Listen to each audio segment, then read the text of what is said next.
Здравствуйте, уважаемые любители настольного тенниса. Здравствуйте. И сегодня у нас на обзоре доктор Ньюбауэр, агрессор, но теперь уже Эва. Да, это удивительные шипы. Ты знаешь, Сергей, разработчики смогли увеличить, понятно, скорость, жесткость губки. И очень интересные, я уверен, вы увидите в этом видео элементы, которые выполняются именно средними шипами. Это средние шипы, Сергей. Вот. И на чем будем тестировать? А я и не знаю. На основании доктор Ньюбауэр Firewall Plus, это all-round основание. Ну и в толщинах возьмем красную накладочку в толщине 1,3, посмотрим как 1,3 в маленьких толщинах. И 2,0 у нас будет черного цвета накладка. И уже первое, что мы будем делать, игра по подрезке, и здесь будет масса любопытного. Мы посмотрим, как играют эти шипы в короткой игре, ну и прием подач, так ли хорошо принимать средними шипами подачи. Короткая игра. Вот классическая короткая игра не получится этими шипами, потому что она ставит коротко, ну очень сложно ставить коротко, потому что вы не даете должного вращения мячу. Но в то же время можно просто углом оставить мяч, подтолкнуть его и таким образом оставить коротко. Это очень хорошо на приеме подачи. Вам подают подачу, и вы просто ставите ракетку, ну, чуть-чуть там угол надо почувствовать, и мяч остается коротко. И дальше уже, если оставить коротко, сразу можете там выйти из короткой игры, или запихнуть мяч, или толкнуть. Ну, или соперник начнет там небольшую атаку, и можно контратаковать. Также я отмечу, вы обратили внимание, когда я держал подрезку, можно с полулета толкать мяч. Это тоже очень выгодно. Допустим, вы подаете короткую подачу, вам срезают, вы сразу толкаете, и соперник надо что-то делать. Если срежет в ответ, ну это не просто срезать в ответ, такой быстрый плоский мяч. Как видите, очень много достоинств только в подрезке, что будет дальше сильнее. Дальше будет накат? Накат. Давайте посмотрим по плоскому мячу. Сразу скажу, обратите, очень как бы такой неприятный летит мяч после нажима этими шипами. Играть накат на накат с агрессором — это, конечно, удовольствие специфическое, граничащее с мазохизмом, и действительно это очень трудно. Безусловно, вряд ли кто-то так будет играть на счет, потому что никаких шансов не будет. Сразу можно нанести такой резкий, ну я назову это супер удар, мяч стелется, ныряет, и нужно настоящее искусство, чтобы плоско его подыграть, открыть мяч. Ну или там подкрутить, ну весьма непросто. Безусловно, для, не знаю, всех любителей именно ударной техники это будет настоящая находка. Ну, эти удары, то есть вам не надо там бесконечно как бы пробивать оборону соперника, достаточно нанести 1, 2, 3 удара, вы получите удобный мяч и завершите это такой резкой атакой.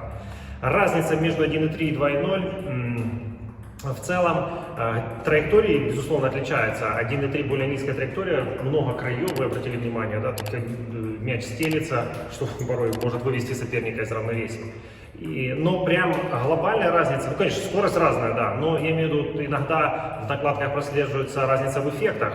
Допустим, в 2,0, толщине 2,2 эффектов практически нет, как бы очень быстро. Здесь же эффект, ну, сохраняется эффект. И 1,3, 2,0 мячик все-таки дает определенные там виляния, неприятности. Все-таки немножко мне было легче под 2,0. Ну легче, но мячи все равно сложнее, да. Сейчас мы попробуем блоки, как же блоковать этими шипами. Сразу обратите внимание на то, что я попробую где-то укорачивать, подтягивать соперника, вот, ну и на переводы.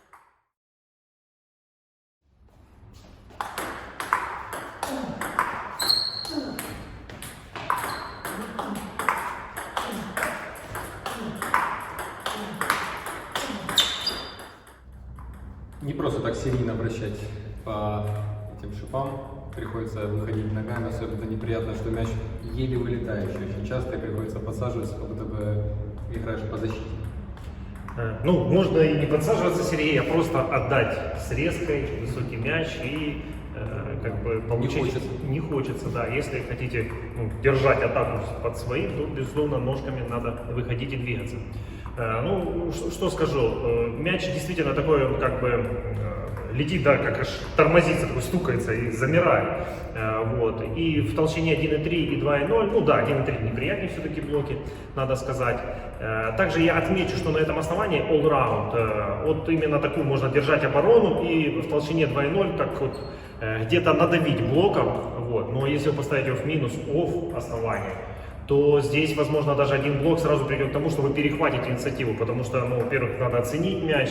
Здесь на такой скорости Сергей мучился, оценивал, но если увеличить эту скорость, то ну, как бы будет непросто, скажем так, сопернику. И я думаю, вы обратили внимание, переводы по прямым, что является ключевым, ну, допустим, в средних шипах, самых разных. Вот здесь с этой губкой очень удобно переводить по прямых, вынуждая соперника делать мягкий топ-спин или подбрасывать мяч, который можно потом надавить и выиграть.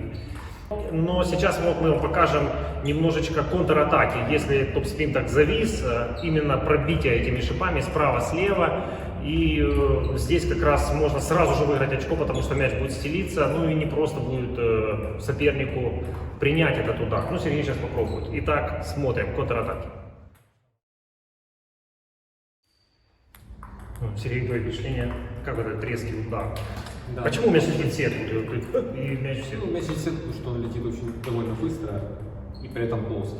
И поэтому у вас рука не успевает его обработать, и вы делаете какое-то сорванное движение, и мяч летается в сетку. Сразу отмечу, безусловно, ну, я всегда это говорю, контратаки нужно определенное и техническое мастерство, и оценка приходящего мяча, где мяч, по какой траектории, с каким вращением, для того, чтобы они были эффективны. Потому что движение в целом это ну, такой резкий накат, да, но он немножечко разный, зависит все-таки от приходящего мяча. Лупить все подряд не получится. Да, поэтому здесь как раз можете развести по углам, переводом по прямой, получить этот завышенный такой топ-спинчик слабый и сразу же надавить справа-слева, ну, вынудив соперника ошибиться, потому что ну, не просто сразу подобрать угол. Я думаю, раз такие хорошие контрудары, то, возможно, у соперника закроется мысль, что да буду ему просто все отдавать подрезкой и пускай начинает. Действительно, есть такой вариант, вы переводите в два угла, соперник срезает, и есть вариант, Сергей, мы уже это показывали при блоках, можно мягко так сблоковать, особенно там, если основание в минус, all-round, и вы любите такую игру, вытянуть соперника, и он ну, срежет вам. И сейчас мы покажем начало по подрезке и справа, и слева, снова ударная техника, смотрим.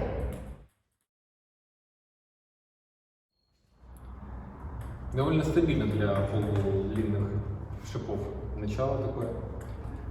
Здесь я отмечу ну, традиционно простоту техники, но техника должна быть, Сергей.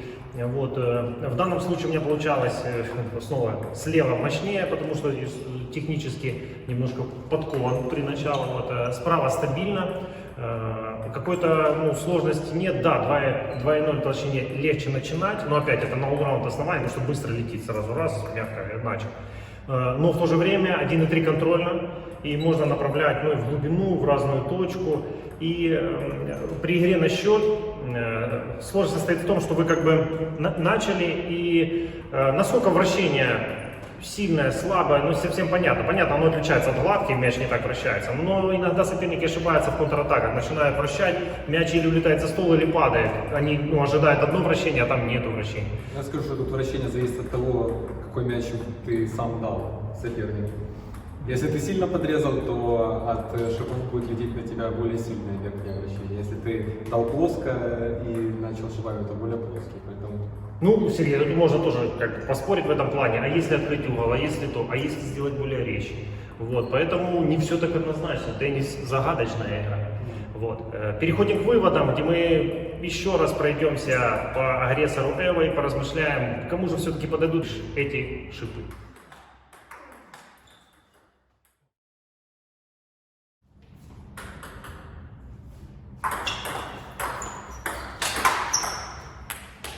Так мы попытались разобраться, для кого, для чего и зачем эта накладка. Очень интересная накладка, я считаю, вот, для самых, можно сказать, современных игроков, потому что ее скоростные качества в сочетании с контролем позволяют проводить такие резкую, агрессивную игру. Агрессор, она неспроста называется, потому что везде можно добавить агрессию, везде начать с подрезки, блоки, контратаки. Или добавить вот этот яд переводов, что вы как бы переводите, и соперник неудобно ему возвращать мяч. И знаешь, Сергей, это меня натолкнуло на размышления, к примеру, мальчик, да, 14 лет, приходит в теннис и только начинает изучать технику, а его ребята уже 2-3 года играют топ-спинами, играют гладкими, и он понимает, ну как, и что, только через 2-3 года я смогу догнать, и вот здесь Он выбирает разновидность шипов, например, вот эту. И простота техники, ну, движение вперед, не надо там как бы откручивать, вот, позволит ему за короткий промежуток догнать и перегнать этих ребят, Сергей. А как тебе моя теория, моя идея? Интересная теория. То есть это накладка не только для взрослых игроков, но можно ставить и детям. Даже выпало. Да, несмотря на такую зловещую, дети будут нормально спать с этой лапкой, как бы кладя ее под подушку, чтобы страшные сны не приходили. Действительно, можно ставить и детям, и там, различным игрокам. Можно с одной стороны, с другой стороны гладко, это будет очень интересно, потому что возможности, и она дает такую нестандартность, да, вот подрезка, раз ты толкнул мяч, или подали подачу, мы играли розыгрыши, ну я просто провел мяч и вернулось обратное вращение на половину стола соперника, да, и соответственно ну, возникали проблемы с ней. Ну, я думаю, у зрителей возникнет вопрос. Мы несколько лет назад обозревали Агрессор Про.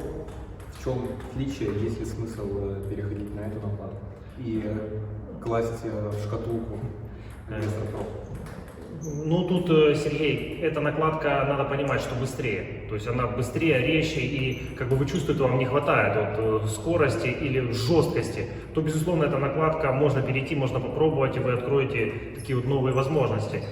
Потому что вот на основании all-round я ну, иногда выходил на вот эти высокие мячи, плотно делал, мяч летел ну, очень быстро, ну, практически завершался розыгрыш. Ну, то есть наш ролик, я думаю, можно назвать не революция, но эволюция, что и вынесено на этикет. Да, что и вынесено на этикет. С вами были Сергей Барановский. Максим Черепнин. До новых встреч, исследуйте теннис. Увидимся. Пока.